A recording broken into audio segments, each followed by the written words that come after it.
GMGP, good morning, good people. Y'all could have been anywhere in the world, but y'all decided to wake up with us. You're sick. You're sick in the head. There's a lot of fantasy football shows out there, but I promise y'all, they not like us. Brock Bowers, you look a little quicker than fast. What does that even mean? Redraft, Dynasty, best ball, high stakes, we got you covered. And that's MVS and Justin Watson. With some of the dopest tools designed to help you cancel out the noise and dominate your leagues. If there's a white wide receiver named Antoine, sign me up. Maybe it's cultural. I don't know. In season or off season, rain, sleet, hail, and snow, comma, semicolon, period, next sentence, to bring you the most actionable and entertaining content on YouTube. You don't go buy the dip on the Titanic. Quarterback that you love, D-Bro. One of the best values in fantasy football. Prop bets with my man JRich. Is that Yes! Let's go! So wipe the crust out of your eye, get you a cup of coffee. It's time to wake y'all asses up. We're Ray and Jay in the morning. My God. How good is Dude. he? How good is he? Go GMGP. Good morning, good people. It is Friday, May 23rd, 2025. Y'all decided to wake y'all asses up with me and my brother from another mother, the Canadian, the double down king or triple down king himself, Jordan Richards. We appreciate y'all pulling up, tapping in. Wake up with Ray and Jay. It's Friday, baby. We made it. We made it, Jay. We made it. It's Feel Good Friday. No freakiness. There's too much freakiness going on in these streets. The show need not be associated with that. It is just a feel good, fantastic, fabulous Friday over here. No gray sweatpants. None of that today. All right? None of that today. JRich, we spent 20 damn minutes on Wednesday talking about how egregious this Tush push ban was, and what a waste. Jay, I'm gonna just tell you right now, dude. Everybody out there that's taking polls and telling us what the voters are gonna do, dead ass wrong, JRich. We cannot believe any more pollsters, votesters, none of that, because it doesn't work. It's not right. No Tush push ban. We got to talk about it. Jay, how you doing this morning, big dog? I'm good, man. I'm good. Yeah, the not a good day for the pollsters at all. But you know what happens? Not every time can you get it 100%. And definitely the list of the teams that didn't vote for the Tush push to be banned was very interesting. Not a lot of NFC teams in there, right? Not a lot of contenders in the AFC either. But some of Nick Sirianni's friends did look out for him, so it was very interesting to see how that vote panned out. But Ray, how are you doing, my friend? We did a show last night. We're back again today. I think we're going to talk some OTA stuff. Should be a lot of fun. Yeah, I'm good, man. It's Friday. We've made it. May is flying by. We're sitting back, and right now, the news across, especially the football streets, it's thin, right? There's not a ton. There's a lot of speculation, a lot of rumor. But we're flying, dude. I'm at June next week. We're rolling into June. It's nice down here, man. Weather is good in Texas. I'm feeling good, and I'm excited about this NFL season. I think we're gonna have a fun one. There's some rule changes that we'll discuss. Some things happening in the college football world we could talk about. The playoff reseeding. I don't know.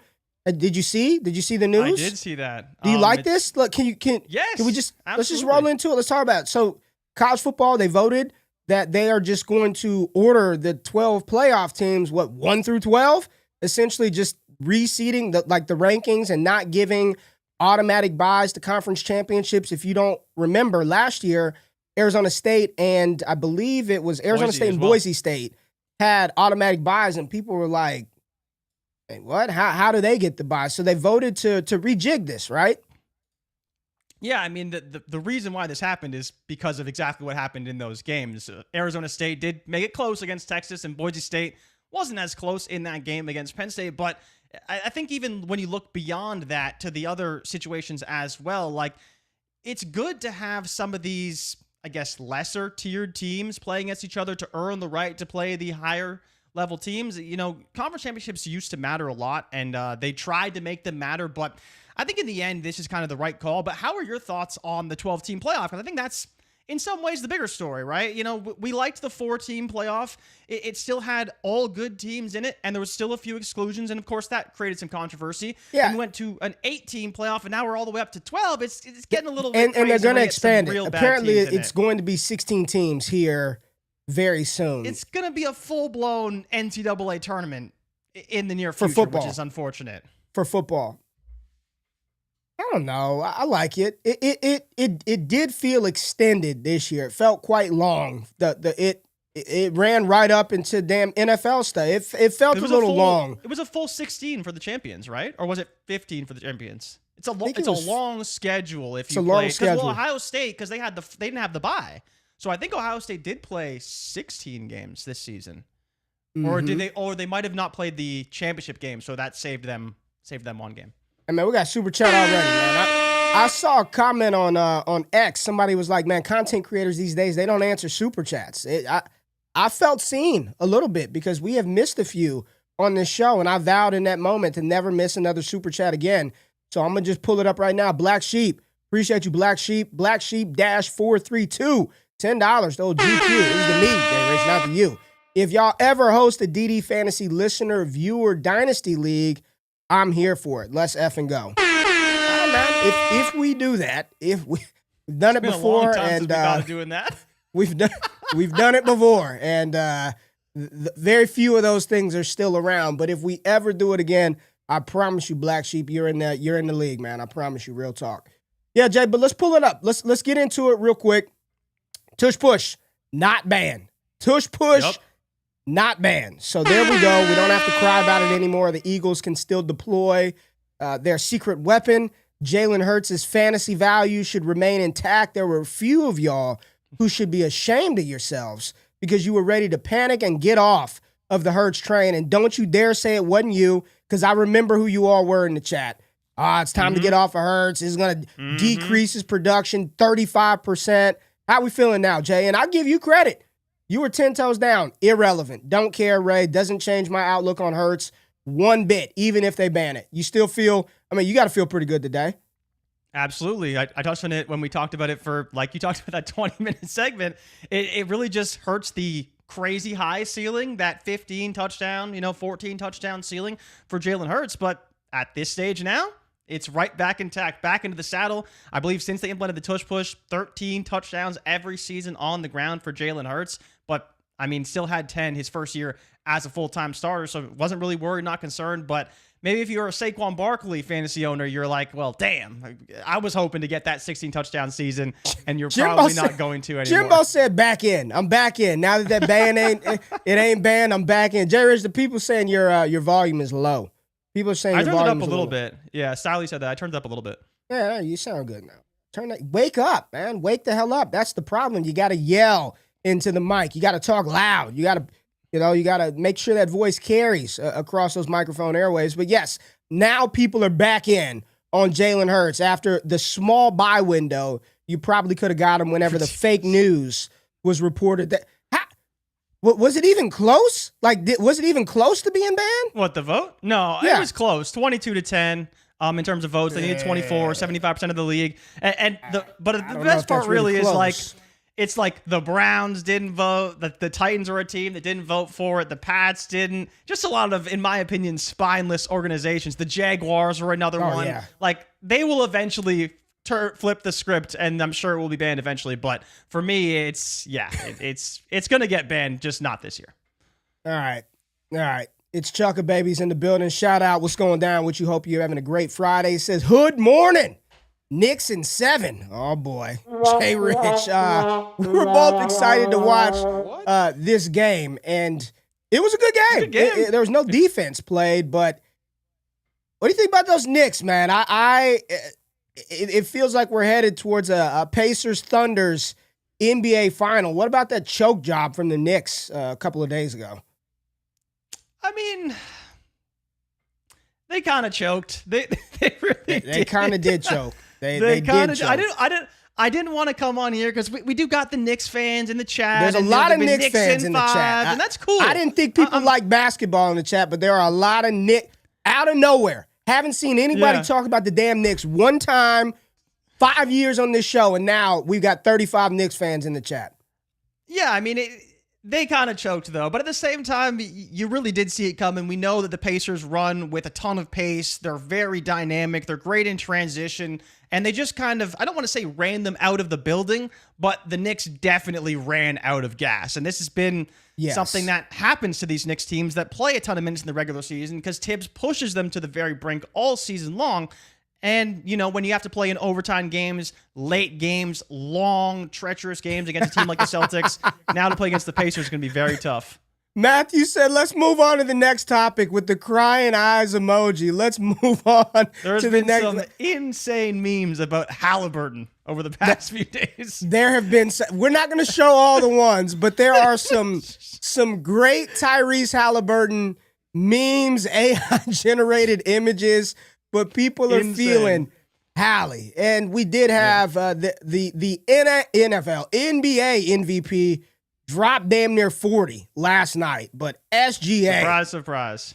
The free throw merchant, they call him, JRich. Hey, SGA said, didn't nobody care about me taking 10 free throws when we were the damn last place team in the West, right? When we were 10th seed in the West. But now everybody wants to complain about my free throws. The Wolves are about to get swept. I said Thunder in 5. I said Thunder in 5, but it's looking like they're probably going to get put out of the building in a swift 4. No gentleman sweep. It looks like they're about to get the broomstick and get on up out of there. It's been tough. I came on here on Monday. I said they're going to get slapped, and first 2 games, it's not looking so good. But series don't start till someone wins a game on the road. So the Thunder still got to go on the road to Minnesota. But we are definitely, as they said in the chat, on to game 3 now. We were on to game 2. That didn't work out so well. Yeah, we're on to game 3. Yeah, we're on to Minnesota, as they say. So it'll be exciting. All right, we appreciate David, y'all. Friday shows are fun. Okay, Friday shows are fun. So holler at us in the chat. It's not like a full-blown AMA. We got some things that we want to discuss. But if there are burning topics that y'all want to discuss, throw them in the chat. We'll talk about it, right? If you super chat, we'll definitely talk about it. But if you throw it in the chat, we'll get to it. I had one that I did favorite, but wanna start off with some sad news, JRich, and we don't do a lot of owner talk on here, but anytime anybody from our space and world passes away, we recognize and just talk about that. So Jim Irsay, Colts owner, passed away. I believe was it yesterday? Yesterday or the day before? Yeah, I think it was yesterday or the day before. Jim Irsay, owner of the Colts, a young guy. I mean, 65, I believe, was his age. But Jim Irsay of the Colts passed away. Don't know a lot about him and the things that he did for the city or for the team. But rest in power to Jim Irsay, owner of the Indianapolis Colts. And I just, from a football standpoint, I wonder how much he had influence over the decision to draft Anthony Richardson, to bench Anthony Richardson. I haven't really thought about what this will mean for the team or the decisions that are made moving forward, but just wanted to kind of bring this up, Jay. I don't know if you have any other thoughts about how situations could play out in Indianapolis now. Was it Irsay's call to pull JRich? Was that Steichen's call? But do you think there will be any residual on-field impact from this, or is it just, this is just what it is and we move on? I think it'll be interesting because I'd say of NFL owners, people did believe Irsay was one of the bigger wild cards, I think, in terms of the NFL and kind of what he did on and off the field, honestly. But, you've seen a lot of stories about him being a good man and some of the things he did behind the scenes that necessarily not a lot of people knew about, right? Great ambassador for Indianapolis. And I believe his last tweet was actually "Go Pacers," which is pretty crazy to see something like that. But yeah, very sad to see him go because he was one of the more, I guess, front-facing owners. And that's a great way to put it, right? He's just someone that when he was in the media, he was always doing something kind of crazy and having fun. But he was a great owner, even though he was a little bit of a wild card as far as NFL owners go. Graphic 13 said McAfee will replace Chris Ballard. I'll just say this. McAfee's got a damn good job right now. A lot of them. His own show, WWE announcer on Raw. I don't know if he would want them troubles and stresses of being the Colts GM, but maybe. But more importantly, Jim Irsay and his family, rest in power to Jim Irsay, JRich. Yeah, his daughter's going to take over it's going to pass on to his daughters. Okay, Jim Irsay, yeah. So we'll see how that's going to work in terms of transition. She may be running it now already, right? He's pretty old, so. Hey, shout out P Nasty 24. This is not a freaky show this Friday, Jimbo. I don't know if you heard that, but P Nasty 24 says, I effing love y'all. 100. Appreciate you, man. Real talk. Love you too. Appreciate you for showing support, giving us your time early in the morning. Make sure you subscribe to the channel. Hit the thumbs up button if you're watching right now, too. Hit the thumbs up button if you're watching now, too. Jay, can we get the big boys some love? Can we get the big boys some love? The big boys don't get any love, ever. And the NFL has implemented a new annual player award, the Protector of the Year award, given to the league's best offensive lineman. Recognize the big fellas per NFL VP Troy Vincent. This is cool. I remember last couple of months ago, the end of the season, I believe it was Buffalo Bills All-Pro tackle Deion Dawkins that came out to say, what the hell, man? You know, we get no love in these streets outside unless you're voted to the Pro Bowl or All-Pro. But where's the award for the best offensive lineman, the best protector in the league? And the NFL is implementing this. This is cool. I think it's one of the things that the college football world, at least from an award standpoint, they get right. They give out the Remington Award. Yeah, they give out the Nagurski Award for the best interior offensive lineman, the Mackey Award for the tight. I think the NFL should follow suit. If the Pro Bowl is going to be a meaningless thing, then make the awards and the intrigue around that more than just Offensive Player of the Year, Defensive Player of the Year. Like, let's give a Running Back of the Year award out. Let's give the NFL's top wide receiver. So I hope that as we go on, I think these things are fun. They're cool to talk about. So I like this for the big boys. It's interesting. And Ray, honestly, the degenerate in me wonders, like, okay, but how am I going to handicap this? And like, who's going to be the front runner? And do you just pick the best offensive lineman on the best offensive line and all that kind of stuff? But it's one of those things that there wasn't an award. And I think in some ways it's because, like, how do you quantify this? How do you determine who the best offensive lineman is? And, you know, so much of what we talk about and I guess discuss is statistical driven. And that doesn't really exist for offensive linemen unless, of course, you're giving up sacks, which is a negative. Right. So it'll be interesting to see how this comes about. And hopefully we can bet on it, because I think it would be one of those markets that would be really fun to try and figure out and bet on overall. Yeah, agreed. I'm looking at the chat, seeing some Jim Irsay things. Yeah, some of his off the field issues. Yeah, those things, you could look those up. Protector of the Year presented by Trojan. Okay, stop. Eagles don't need more awards. That's from Joe. And then I don't know what Jimbo's talking about, but all the attractive women in the bars, grenade best friends are hype. Come on, Jimbo. Come on, dude.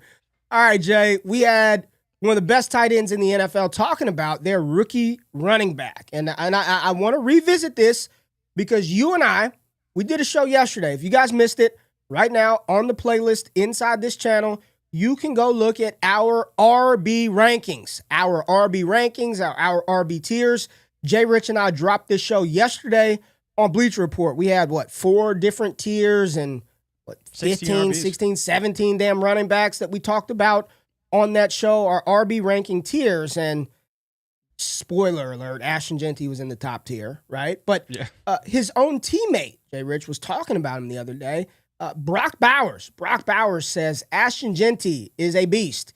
He's quick, he's fast, he's rocked up, and he is THICC, thick. JRich, you gotta roll that C when you say it. A lot of that into that. Ashton Jeanty, we've been talking about how good he can be. We looked at some of his season-long rushing yard totals. I believe he's got the 4th highest rushing yard total in the NFL behind Bijan Robinson, Saquon Barkley, Derrick Henry, and Josh Jacobs. I think JT was the other one. So the 5th highest for Ashton Jeanty.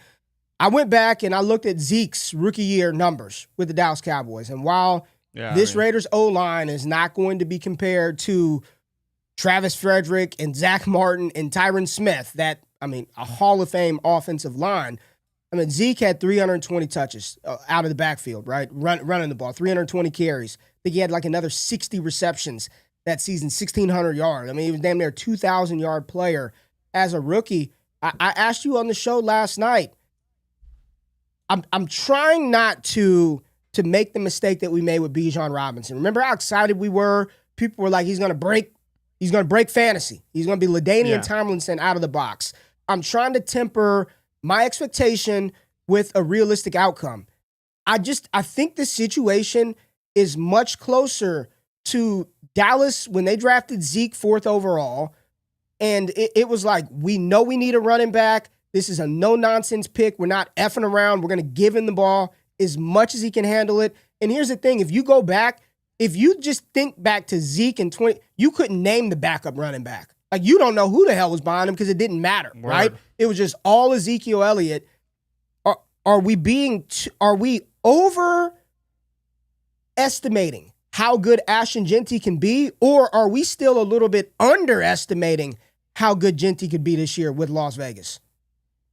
I wouldn't say we're I wouldn't say we're underestimating him by any stretch. Like, we know how good he was in college. We know that he's probably going to get a lot of work. The question is, is he the same as Bijan Robinson? I'd say the answer is absolutely not. He was going into an Arthur Smith offense that already had an established 1,000-yard rusher on the team. He likes to use split backfields. And as well, we kind of found out that he was still acclimating to the rushing zone scheme they're running in the NFL. And we saw the same issues for him early in the season with Zach Robinson when they switched from Arthur Smith to Zach Robinson in that second year for him. So now you're going to a situation where Ashton Jeanty is going to be going into a scheme where, with a former college coach, that I think is going to be able to acclimate him very quickly, along with getting all the first-team reps, all the touches. Like, the question really is, at what point does it go too far? And I think my answer to that is I'm willing to be wrong on Ashton Jeanty, but in the case of Bijan Robinson, when he came out, I never thought he was going to be this superstar out the gate.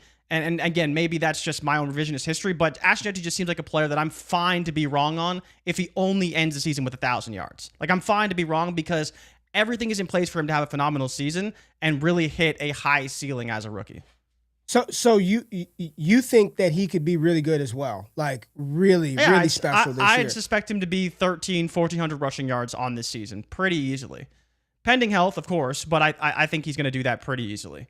And again, some games he'll be great, some games he'll probably struggle, but I'm more than happy to take what I'll get. The question really is, like, can he get 10 to 15 rushing touchdowns in his rookie season? Like, that's what people want to see. They want to see him score touchdowns. The yards are kind of whatever, and they'll help his overall total, but they're going to want to see is he going to get all of that touchdown work that we expect, or will Geno throw a lot of touchdowns? Because Geno's been throwing a lot of touchdowns recently the past few seasons, and kind of how do they operate in the red zone? But definitely between the 20s, Ashton Jeanty will be heavily utilized in this offense. Brooks said it in the chat. He said there's no Tyler Algier on the Raiders.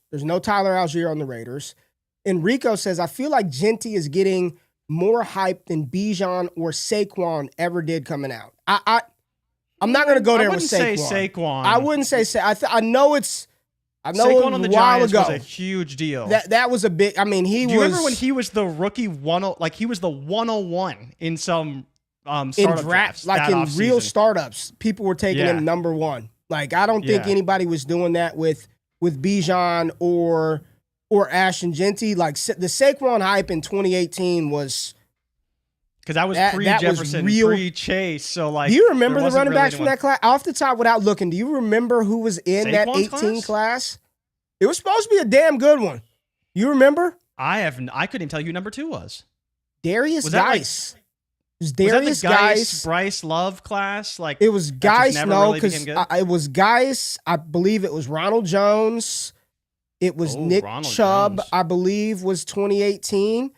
Chubb was 2018. I'm almost positive. I know it was Saquon and Geis. Those were the top 2 running backs. It was Saquon, Darius Geis.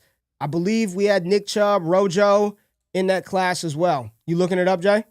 Yeah, give me 1 second. So, yeah, we got in order. Wow, this is okay. Was Saquon Penny in Barkley, it too? Rashad Penny was, the Penny. Other first rounder.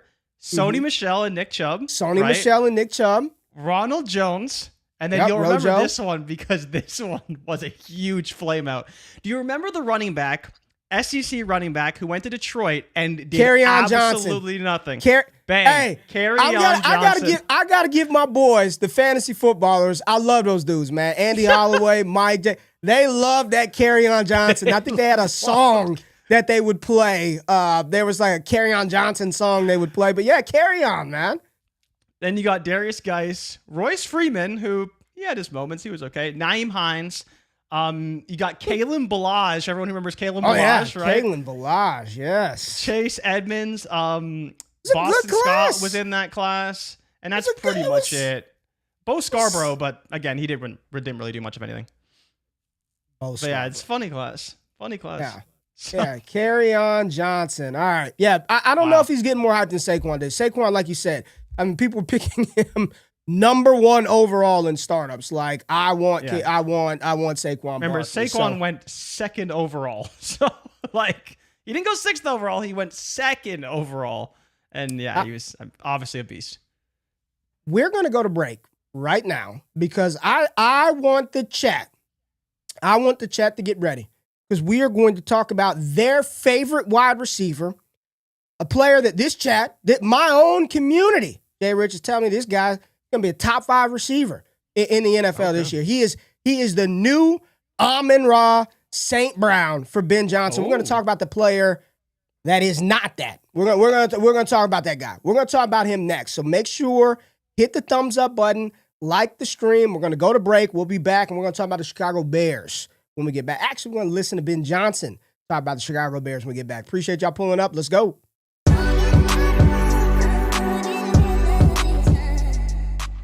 Welcome in, everybody, for another stream over here on Bleacher Report, NFL Daily. You can find JRich and I every single week here on this app. The moment I say it, they'll say, oh, yuck. And it's got to be Najee Harris, right? It's that world is in an alternate timeline somewhere in the multiverse. It ain't here on Earth 616 or whatever. It ain't here. JRich and I are on every single Thursday, 7 p.m.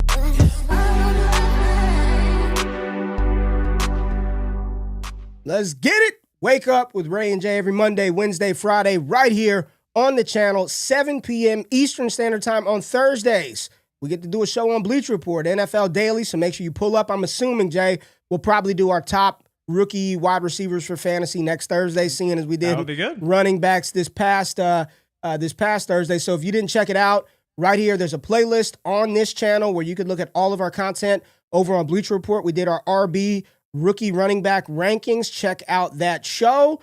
JRich, the best thing happening in sports this weekend, I'm just telling you, if you've got Peacock, make sure you pull up. I need your predictions here. We got Saturday night main events in the great sport of WWE. Who you got? Braun Breaker, Seth Rollins, or CM Punk, Sami Zayn? Who you got, JRich? Breaker and Rollins, Punk, or Sami Zayn? I think I'm taking Rollins. I think that's who I'm going with. Good pick. He's the only guy. Well, I know I've heard of CM Punk, but I think I'm taking Rollins. What about this one, JRich? We got a little John Cena versus R-Truth. Who do you think's gonna win this one, Jay? Considering I've never heard of R-Truth, I imagine they will give this one to Cena. I don't think they're going to let Cena lose to someone that I've never heard of, at least me personally. But I've been wrong before, so Jay, maybe the you can final surprise. one, your boy Logan Paul, Jay-Rich. Logan Paul, Jey Uso. I mean, we're yeeting over here in Dallas. We're yeeting over here in Dallas. This one's tough. and my boys, we are yeeting is Jey Uso. Uso's going to get it done. Nathan said CM Punk. Nathan said CM Punk is going to get it done. Rico says Breaker and Rollins. 100%, Rico. 100%. Yes, Nathan, WWE chat, we're doing it. Ain't nothing else going on. We're talking about it, man. We're talking about it. This will be where Rollins debuts the third member. 100%. All right, AJ. Yes, Jackson, Yeet. And then people are like, R-Truth. Who is that black dude on the screen next to John? Someone else said, never heard of R-Truth. I'm like, dude, I have no idea. The worst part, like, some of these WWE guys, don't do truth like I've that. never even seen their faces before. Like, Stop some of them I at least seen the faces, but yeah, man, no clue who that guy Yeet, is. Jamar, that's what I'm talking about. Yeet in these streets. All right, Mr. Richards. All right. The chat has been, over the past couple of weeks, I don't know why this player and this topic has just caused so much stress and angst, but the Chicago Bears pass catchers. And everybody telling me that I'm being so negative on DJ Moore. So negative, right? There are reports you have been very negative of DJ. I have not been negative. I've tried to be the truth teller around here. I'm trying to get you all to understand what has happened. What the coach has said, not what I believe, what the coach has said. The coach pointed out lackadaisical effort, piss poor route running, not professional wide receiver actions. And he was talking about one player and one player only, DJ Moore. That's who he was talking about. But let's listen to Ben Johnson talk about their second-year wide receiver that I see so many fake fantasy football analysts trying to disparage Rome Odunze by pulling arbitrary numbers out of their ass, saying that he falls in this bad cohort. Let's just listen to the wizard Ben Johnson talk about Rome Odunze. I'm extremely impressed. To be a second-year guy, you would expect a little bit more inconsistency, and yet the way he approaches the meeting room, the walkthroughs, the on the field, the drill work, it's very much like a seasoned pro, some of the best that I've been around. And so he's still learning. I know there's a lot of information that he is getting thrown his way. Coach Randall and Picasso, they're doing great jobs with him right now. And I think we're going to see a lot of growth from him, not just in the springtime, but JRich, this is Ben Johnson. The way he approaches the meeting room, the walkthroughs, the on-field, the drill work, he's much like a seasoned pro. Some of the best I've been around. And every article post this has just been how excited Ben Johnson is for Rome Odunze. Now, you in the chat, y'all still seem to think it's DJ Moore. It's DJ Moore. See, I will take the bet with anybody out there. Rome Odunze is going to be deployed and utilized like Ben Johnson utilized and deployed Amon-Ra St. Brown. I don't know why people are still holding on to that. Like, he's better. He is going to be better than DJ Moore this year. He's going to be better than Moore this year. He will, and I'm fine with you saying that, but it's when you say that DJ Moore is essentially dead in this offense because Ben Johnson I never said he was dead. I never said he was dead. Ben Johnson makes one comment in mid-May, right? And we're like, oh, man, DJ Moore, he doesn't give enough effort. Oh, man, DJ Moore not going to be utilized heavily in the offense. Like, until something actually happens that's tangible that we can say, okay, there's some reason to believe that he's not going to be deployed as at least a top 2 pass catcher on this team, why are we flipping the script and saying that DJ Moore is not going to be very good? Like, he's going to be fine. And especially with Luther Burden dealing with a soft tissue injury. So wait a minute. So now the goalpost is he's not going to be a top 2. I never said he was going to be dead. You all told me that's the guy. Oh, Ray, okay. Do we need to go back down the list of receivers that you took over DJ Moore? Because you had him buried. You didn't want him at all. At all. You're taking like the worst. You're taking the Jordan Addisons over him. You're taking Matthew Golden's over him. You're taking Jerry Judy's over him. Like, he's going to be fine.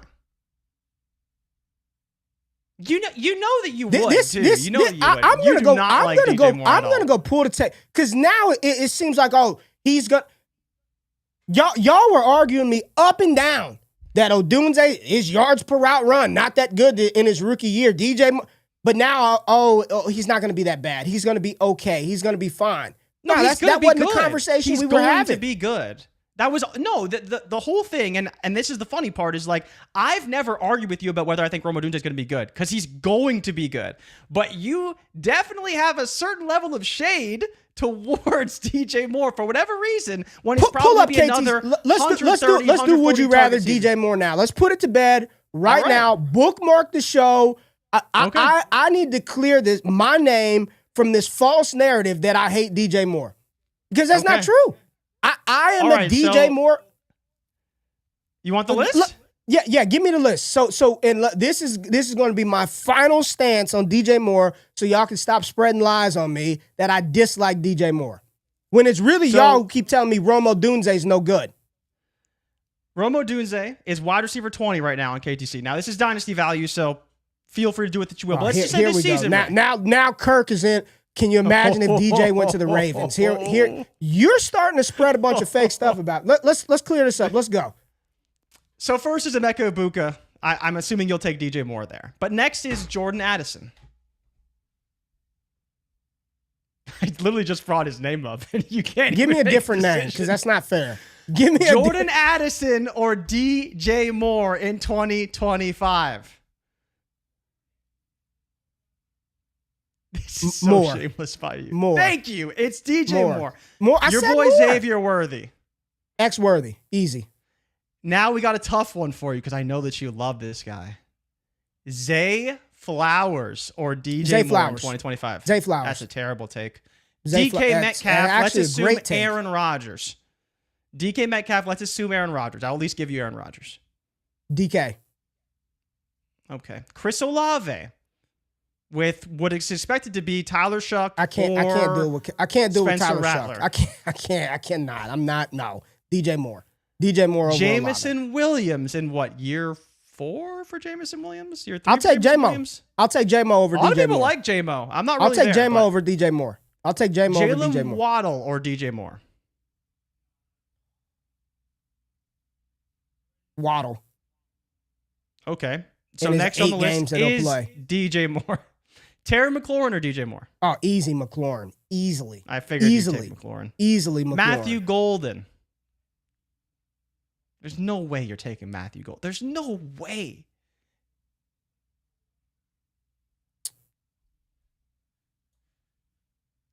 I might take Golden. Why? What is Golden going to do? Get you 800 yards this season? I might take Golden. Maybe? I might take Golden. All right. George Pickens. Oh, GP. Easily. Yeah, you're taking GP. And I'm fine with that. But then you got Luther Burden, Ricky Pearsall. No. Brandon Ayuk. DJ Moore. Mike Evans. DJ Moore over Terry McLaurin easy? Will. Come on, man. Come on. Now, John, I do hate Moore. Diaz saying, wow, spicy. Jacoby Myers or DJ Moore? Here's the thing. Where would that put him? Where, realistically, I've got him where? In the 20s? That's what he is, right? No. He's wide got him in receiver the 20s. 29 right now. And if receivers ahead of him, I think you only took him over like 1 or 2. Because Olave, you took him over, but Olave makes a lot of sense. But I mean, yes, you'd probably take Mike Evans over DJ Moore, and I would take DJ Moore over Mike Evans. Would you take Jerry Jeudy over DJ Moore? Because I think that's interesting. I probably wouldn't. That's close, man. That a Cleveland, wide receiver 2 in Chicago versus a wide receiver 1 in Cleveland, it's probably the same. So you output. agree he's the wide receiver 2 in Chicago? I'm fine with that. Yeah, I have no problem with that at all. That's all I've said. He's in the range of wide receiver 2. You've also kind of said that you don't think he can get 1,000 yards, and you don't think he barely got 1,000 this year. He barely got 1,000 this year. You and your damn, he barely got 1,000 yards, and he only runs screens, and he only runs short routes. Like, where's the lie? It's a completely different offense. Where's it's a the new lie? offense. So he was playing in an offense that was terrible. We know it was terrible. Like, it was terrible, and it was terrible for him. And now he's playing in an offense that was literally number 1 in point score last season. Like, literally, they had the best offense in the NFL. They threw the ball down the field. They were great in short yardage. They were great on 4th down. Like, it's going to be different, and you should expect that. So, come on. Come on, Silent. This comment, Malik Washington or DJ Moore? DJ Moore, easily. Come on, man. I'm not that crazy. I think you're trying to build a fake case for me, JRich. But you have disparaged DJ Moore at every time you get a chance to bring up the fact that Ben Johnson made 1 comment about him this offseason, you bring it up and you say, oh yeah, that Ben Johnson hates that DJ Moore, doesn't give enough effort, doesn't work hard enough in practice. Just let him cook a little bit. He'll get there. With any hope here? Let's listen to the shout out to Coach Speak, man. Coach Speak Index is my good dude, man. But let's listen to Falcons offensive coordinator Zach Robinson talk about your boy, Kyle Pitts. From Kyle Pitts this year. Yeah, I think, for Kyle, it's just how can he take that next step of, next level of details, next level of consistency, all those things that we've talked about kind of with him and have talked about in the past. And, he's in year 2 of the system. And I think the thing we've always talked about with Kyle is just play fast. Like, no matter what, play fast, take the thinking out involved with it. But yeah, that's more of what we're looking for from Kyle is just that next level of understanding of the offense and, just the intent of what we're trying to get done, and then ultimately just play fast no matter what. And that's what we'll coach him up on when we hit the field next week, and we'll continue to coach him up. JRich, talk about those comments. Like, I know you're saying, oh, it's just 1 comment in May, but what was the difference in that offensive coordinator's conversation about their star pass catcher, right? Their first round pick of some years. I'm just the starting tight. You know what? Starting tight Kyle end. Pitts is, right? Starting tight end. Let's be honest about Kyle Pitts. He is former first rounder Kyle Pitts at this stage of his NFL career. I get it. He is not a superstar. He is not a feature pass catcher in this offense. And that's the main difference between DJ Moore's situation, where he has been the number one target in the offense for the past few seasons, and Kyle Pitts. I didn't even bring Moore up. I was going to say there. I wasn't going to even bring him up. I was going to say the difference between the comments from Ben Johnson on Rome Odunze versus the comments here for a pass catcher, right? Oh, we got to teach him how to play hard every play, to run fast, to do the right things. Like, I know it's coach speak, but this shit, like this, it may not be everything, but it's not nothing. Right? It may not be everything. It's not the end all be all. It's not the final story. But to think that these comments are nothing, I don't believe that either. There's something there when they're saying this. And this, I'll just say this doesn't feel good for Kyle Pitts. I don't know who else they have at tight end, so there's probably no competition there. Yeah. But this just doesn't excite me or elicit confidence when the coach is saying things that it feels like a rookie should be told, not a fifth-year player.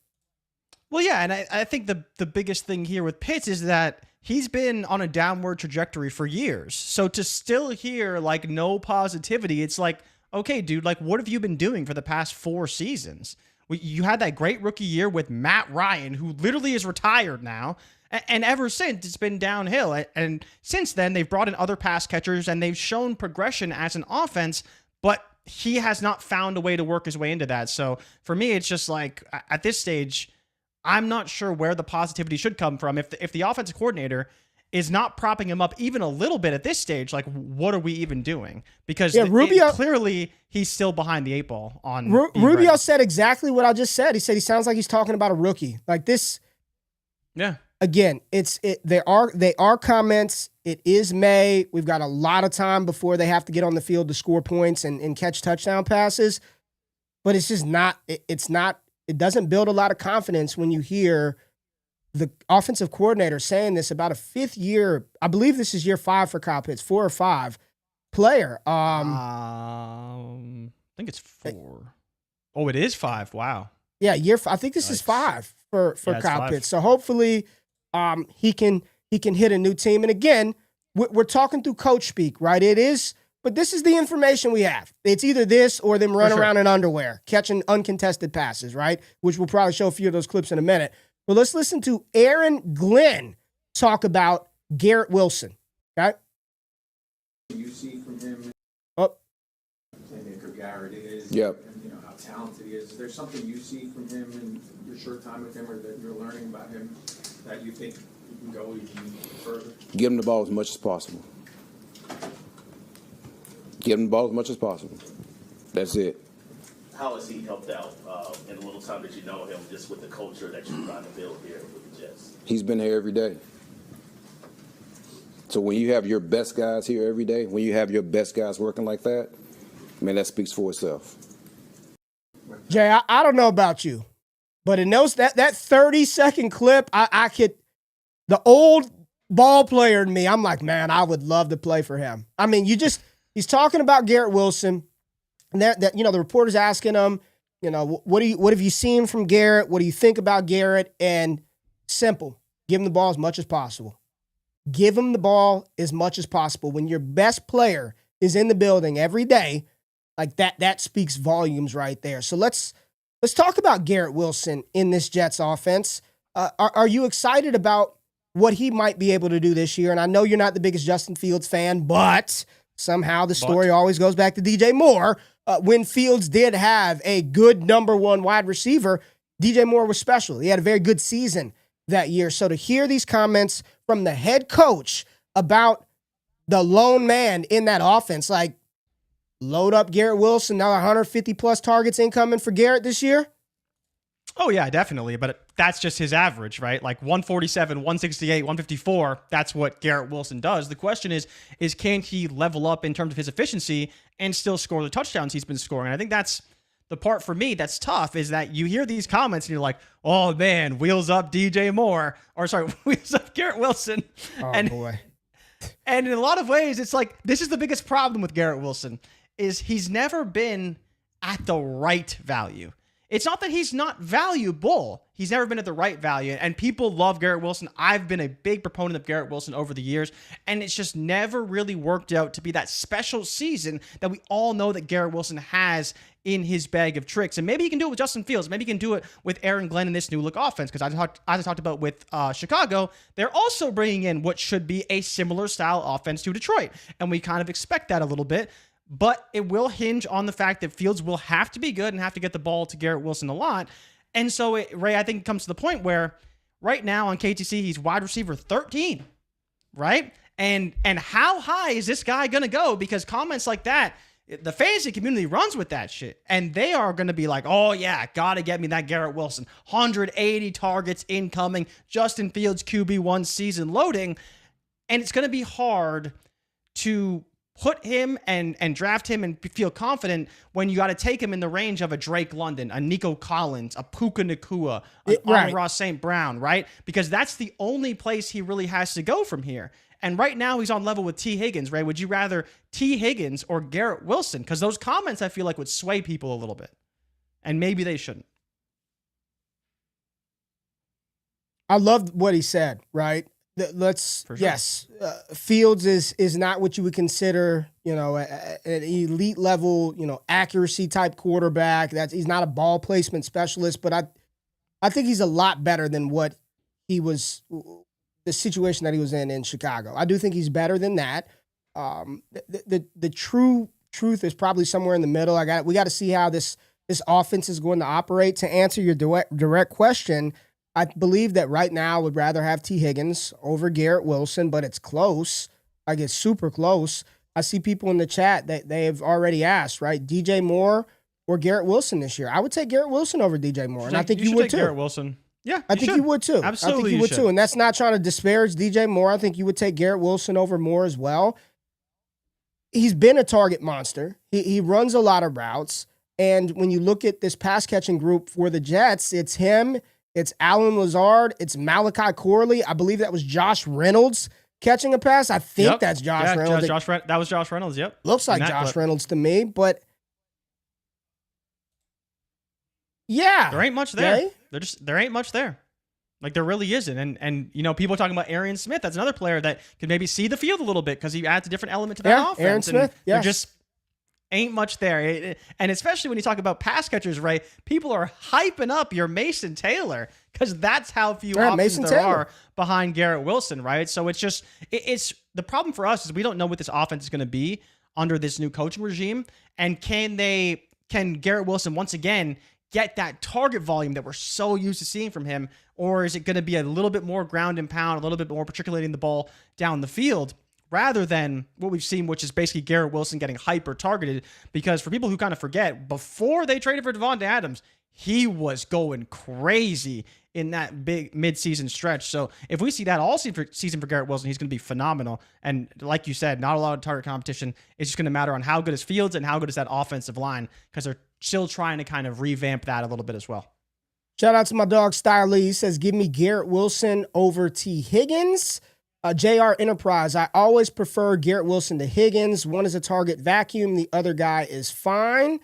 Over T for sure. So a lot of people saying I'd take Garrett Wilson over T. Higgins.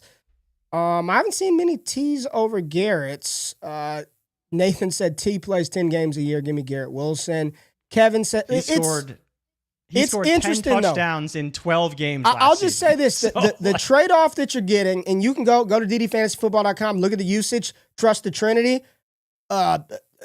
When T plays, he's probably going to score a lot, right? When he plays, you're in an efficient offense that throws the ball at a ridiculous clip in neutral situations. I'm going to bank on the production over. I don't really need unless you're a compiler like, remember back in the day when you had those Wes Welker types that just get 100-something receptions and they're just going to compile. That's Amon-Ra St. Brown, right? If Amon-Ra St. Brown didn't score so many touchdowns, he would be that Jarvis Landry compiler. Now he's a high-end compiler. receiver. He's a high-end compiler because he gets a ton of work and he scores touchdowns. But yeah, that's what you're looking at. We don't see a lot of those in the NFL these days, though. But Garrett Wilson is kind of in that realm. Yeah, there was something else I wanted to pull up and talk about really quickly. But I'm looking through the comments. We had a couple of super chats. One of the comments that I favored and it'll lead into a super chat. This was from Mabel Floors 81. This was early in the show. Can you talk about Breece Hall from a dynasty standpoint? Feels like everyone is down on him. Could this be the cheapest you could acquire him, similar to early career Josh Jacobs? I still like Breece Hall. Like, I personally am not concerned about Isaiah Davis and Braylon Allen to that degree. The Jets were kind of a mess last year. Yeah. I'm fine with some Breece Hall. It's just, I think the bigger standpoint is running backs in fantasy football, even though we had the running back renaissance this year. Just look how quickly we fall in love and then we move on, right? It's like the post-nut clarity with running backs. Like it is. Like we love it. And then once it's over, you're like, man, I really gave up that first rounder for that Ramondre. Like, what was I thinking? You know, you don't want to have that post-RB clarity. I'm fine with buying him right now. I think this is a pretty cheap time to acquire him. Like, what is the cost in your league? That's the real question. But I'm okay. I'm okay with. I still like Breece Hall. I still think Breece Hall is a damn good running back. Like, sign me up. He had one down year. He's still young. He's explosive. He can catch the ball. I'm still in on Breece Hall.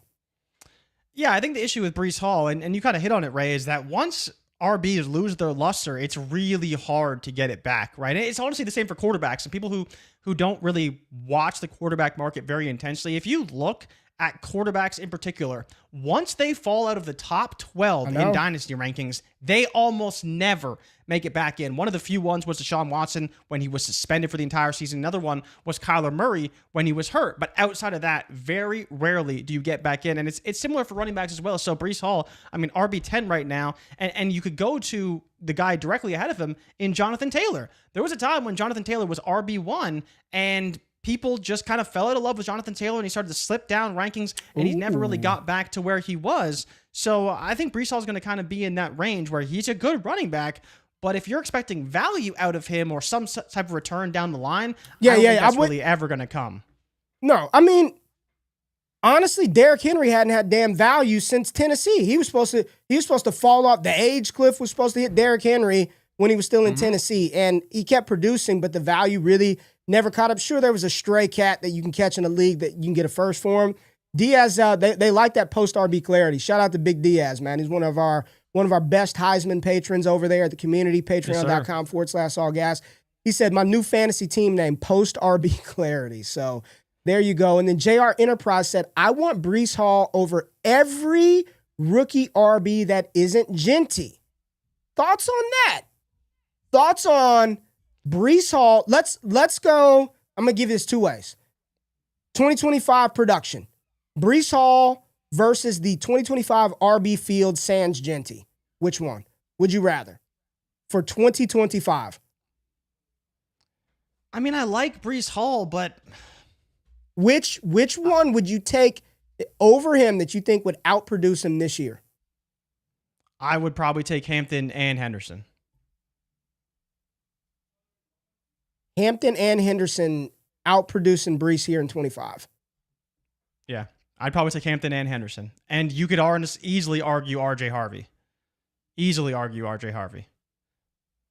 Okay, But and I'm not Hampton, saying Henderson for sure. I'm not saying trade the 102 for Breece Hall. I'm just player for player. Who do you think? Okay, Hampton, Henderson, and Harvey. Hampton, Henderson, and Harvey. Scribble said it. Breece or Hendo. I think you would take Henderson based on that. I would probably take Henderson. Yeah, people love Henderson, and that's why he's RB8 right now on KTC. Right? It's the moment he does anything, and we talk about this all the time with a lot of wide receivers. The moment Henderson breaks off a big screen like he did, remember, Ray? Week 1 against Minnesota with C.J. Stroud in his first game ever. Freshman running back Trayvon Henderson, 75 yards to the house. If he does that in the NFL, he's a top 5 running back right after that. All right, Jay. Our boy Adam, shout out to Adam Zaff. He dropped a super chat. 1 QB, no tight end premium. He's got the 207 and the 209. So mid to later second round picks.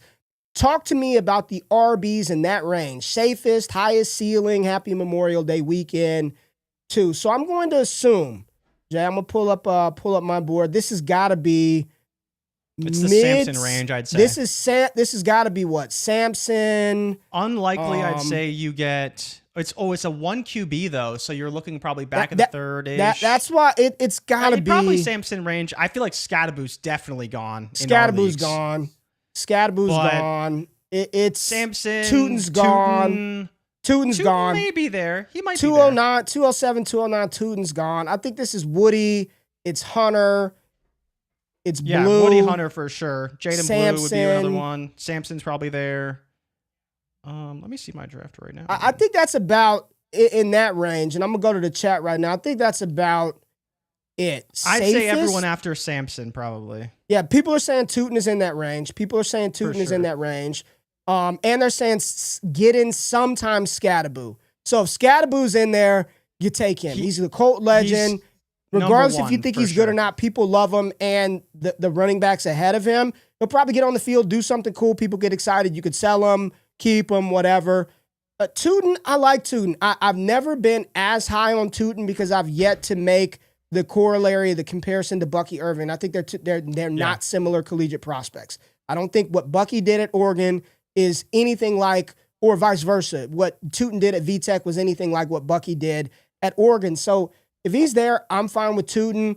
I've already talked to you about why I think Woody Marks is going to have a hell of a role in Houston from a pass catcher standpoint. Devin Neal right now, I just don't know, Jay. I don't know. Too expensive for Neal. That Way offense, too expensive. of all the offenses we discussed, I honestly have no damn clue about New Orleans. I don't think anybody can confidently tell you the quarterback. I don't know where Shaheed is with his recovery. I don't know what Olave is doing. He's running in camp and so stuff. So Shaheed is okay. You got Jawan Johnson. I don't know I don't know anything about that New Orleans offense besides one guy and one guy alone, Alvin Kamara. That's the only thing I'm kind of at this point really interested in that offense. Other running backs, Jaden Blue.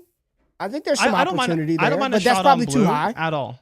But Ray, that's the thing is that it feels high, but if you're looking for a running back, like he's right there, because like for me in a draft I just had, this past week, it's Samson, who I took, I believe at 2. I like Samson a lot, man. We talked about it on BR. He may not be there, but he's a very good pick, and I think he's very safe. But yeah, Tootin's there. Jarquez Hunter is a player who goes in that range. Jaden Blue would be kind of next on the list. Then you might get Neal, but everyone after that should be available. The one guy, and I'll give you a lot of credit for this, Ray, I probably wouldn't take him that early, but I do think Ollie Gordon is going to have a role in the NFL on the Miami Dolphins. And while it seems crazy to draft him here, and I would openly agree that, if we're just talking about safety, I think he actually is going to be pretty safe and will have a role on the team pretty quickly. So it's just kind of like, would you rather a guy who maybe can have a role on the team, even if it's a limited role, or you're literally drafting third stringers hoping they can be starters one day for teams, which is kind of what you're doing with Tootin, with Hunter, and Blue, maybe not quite that because he has more opportunity. But I think Neal is a firm backup today, and I don't necessarily think he's going to beat out Kendry Miller. So that's kind of why I wouldn't be all in on Neal.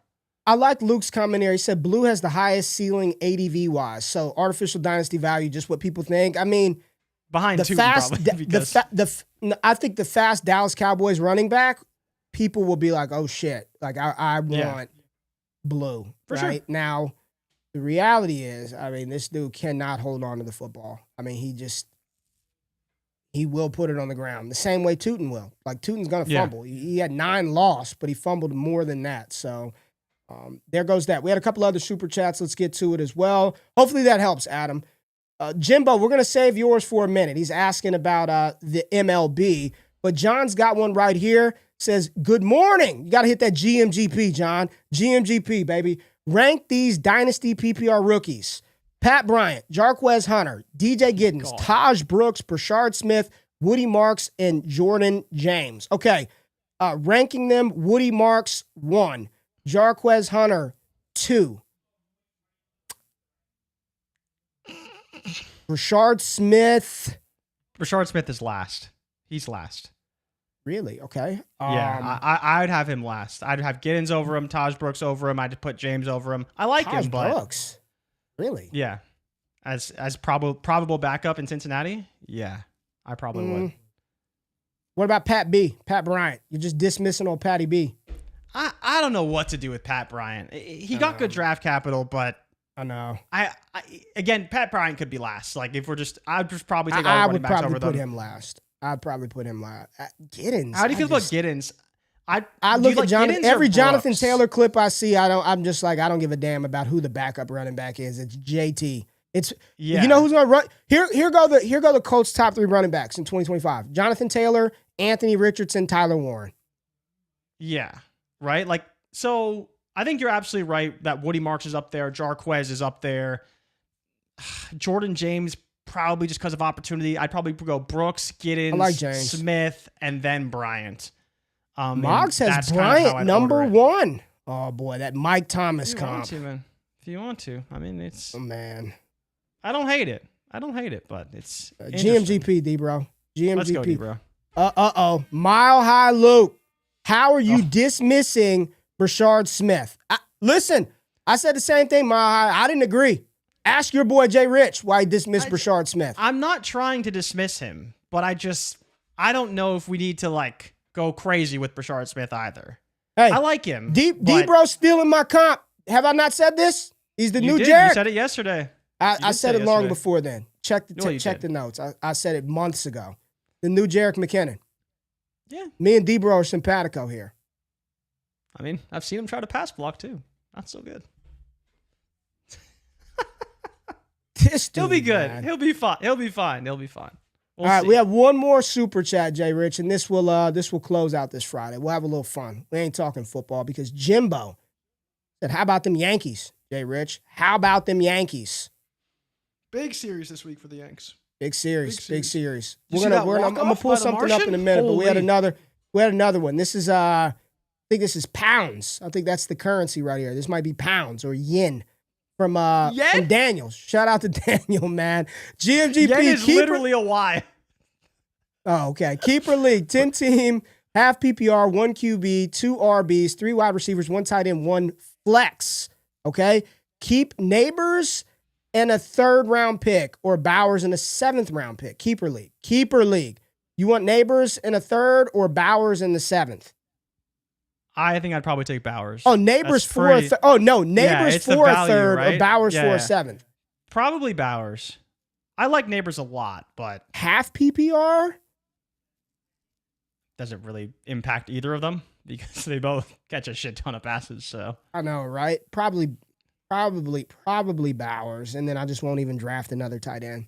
well, I think he's like a 2nd or 3rd round pick right now. Neighbors, Yeah, is that's what I mean, probably, Bowers. What, a 2nd rounder? You're getting 5 rounds. You're getting of like CLV. 1 round of value probably. Yeah. On Neighbors and Probably yeah, 2. at least Probably 3 or 4. Probably 1 because Neighbors is probably in a 10 team. Is probably a 2nd rounder. Probably Yeah, back in a end 10 team first for sure. Yeah, you're getting 5+ rounds of CLV Now, does on it Bowers. change anything for you just with the format? I'm just looking at the format now. I mean, 1 tight end, obviously, but 3 receivers. I don't think it changes a whole lot for me because it's a 10-teamer. Half PPR. Just give me the value. You could that I always just- draft him too. Like I just won't have to worry about it. I just won't have to worry about a tight end. I'll lock up the best tight end in football who's going to be fed like a wide receiver, right? He's probably going to be fed just like he'll a get tick under I think Malik he Neighbors. out-targeted Neighbors, didn't he? Or close to it. Yeah. Very close to it. I'm with Jamal. I'm Bowers and pray I land another. I mean, he's going to land a 1st round receiver. He's got his 1st, 2nd, 3rd, 4th, 5th, 6th. He just won't have a 7th rounder. Yeah. Neighbors, here goes D-bro. Am I the only one worried about Russ hurting his outlook? We'll probably talk about this in the coming weeks, this quarterback rotation in New York. I hope they give Jackson Dart the call earlier rather than later. A lot of people are saying we're discounting how good Russell Wilson was for pass catchers last year. I don't know. Have you thought much about this yet? No, and it's a good point by D-bro. I honestly haven't thought about how Russ could impact this offense, and it's just because we view Russ as an upgrade over Daniel Jones, right? And Daniel Jones was able to make Malik Neighbors a pretty damn good wide receiver. Yeah. And honestly, Ray, like from what we saw last season, if for some reason Russ isn't getting Neighbors the ball, I think he could be benched pretty quickly because it was very clear that they wanted to get Neighbors the ball almost as much as possible. and made every indication that they wanted to do that. So I think part of it is just the coaching staff, and they want to get Neighbors the ball. So hopefully they can make that happen, and Russ won't be a hindrance on that at all. People say, can we, Stiley say, can we do a show with D-Bro? Hot takes for the year, like last year. Yes. Absolutely. Yes. We'll get D-Bro on. Jay, hit we the music. got to review our hot takes from last year. Hit the music, Jay. One little baseball. I saw this thing. They did the MLB all quarter century team. Jason Stark from The Athletic. I need your MLB thoughts, JRich, okay? This is the all quarter century team for MLB. Your first baseman, Albert Pujols. Jose Altuve at second. Derek Jeter at short. Adrian Beltre as your third baseman. You got Judge, Trout, and Barry Bonds in the outfield. Yadier Molina at catcher, and David Ortiz is your DH. Any issue with this all quarter century MLB team, JRich? Yeah, it's Derek Jeter. Derek Jeter does not belong in the quarter century team at all. It's Alex Rodriguez by a mile, and it's not even close. It's not even close. Alex Rodriguez is a significantly better player than Derek Jeter ever was. The captain? You're pulling the captain off of here? Easily. He's like 40 points of war behind Alex Rodriguez. There is no way in hell he deserves to be on this team. There's just no way. What about these pitchers? You got Verlander, Kershaw. Shout out to Clayton, man. I know Clayton. Roy Halladay, Max Scherzer, Randy Johnson as your aces. Pitchers. Ridiculous. Got any issue with that? No Pedro Martinez on here? Pedro's best season, well, he had a really good season in 2000, but most of his best seasons were in the 90s. So it's close. It's close. Okay. But all yeah. right. It's Derek good. Jeter. Let me see what the chat I says. also want Miguel Cabrera on there. Oh, they don't For me, like Miguel Cabrera's got to be on there. They said go home, JRich. They don't. Wow. They don't like that. They don't like that. No Derek Jeter. Where's Ohtani? Ohtani can't be on here yet. Griffey? I mean, he no could Griffey. be. Trout over Ken Griffey Jr. If we're talking peak, though, Trout's pretty damn good. Like peak. Trout is really, really good. Ichiro? No Suzuki? No. What, over man, Judge? Get hits, man. Get on base. We're not building the best lineup. And even still, you got Jose up top, so we're chilling. But yeah, no, it's easily. People do not like the hating on Derek Jeter. Okay. Because Jeter's the most overrated baseball player of all time. Like, he's not that good. His statistics aren't that good. But for some reason, he's the best shortstop in history in the past quarter century when literally Alex Rodriguez exists? Come on. You heard it from the man himself. JRich, get us up out of here. I mean, that's just how I feel, man. And Miguel get us out of the show. I don't give a me. damn about this all quarter century team anymore. Get us out of the show. Thank you, everybody, for tuning in. Another great Friday show. A freaky Friday at that, because Ray had to bring up... Not freaky. No freaks over here. Clarity. You notice how Ray's been tapped into the trial. So that's why he's saying we can't have a freaky show anymore. Just everyone who's been paying attention. Clearly, Ray's been tapped in. But thank you, everybody, for tapping in. Like and subscribe to all the new content. Check us out on BR on Thursdays, 7 p.m. Eastern Standard Time. And we'll see you guys next week. We're out. Peace. Peace.